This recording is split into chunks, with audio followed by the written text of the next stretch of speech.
All right, we are trying to figure out what is the probability that X will be contained in the shaded area.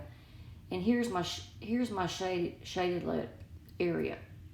So I'm going to let A sub 1 be this area, this bottom square, and let A2 be the area of this entire square, okay? Not just the shaded part, the whole thing.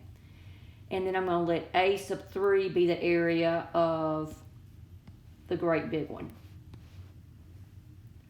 All right, so now I'm going to make up numbers. It doesn't matter what numbers you use because they would the proportions would still be the same. Let's let AF be 1. Well, they tell me that AF equals FE, so that means this is 1. And they tell me that AE, which would be 2, 1 plus 1 is 2, is ED, so this would be 2. Okay?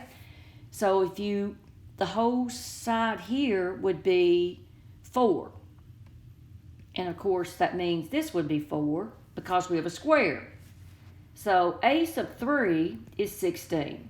4 times 4, the area is 16. Now, A sub 2, that entire square, A2 is 1 plus 1 is 2. So this side's 2. 2 times 2 is 4.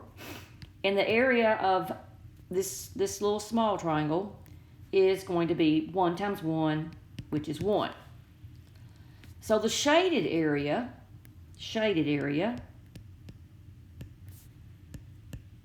would be A sub 2 minus A sub 1. Take all of A sub 2 and subtract off A sub 1. A sub 2 minus A sub 1. A sub 2 is 4 minus A sub 1. That's going to be 3.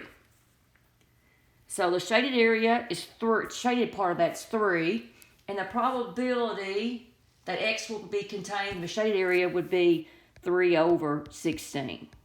Because the total thing is 16.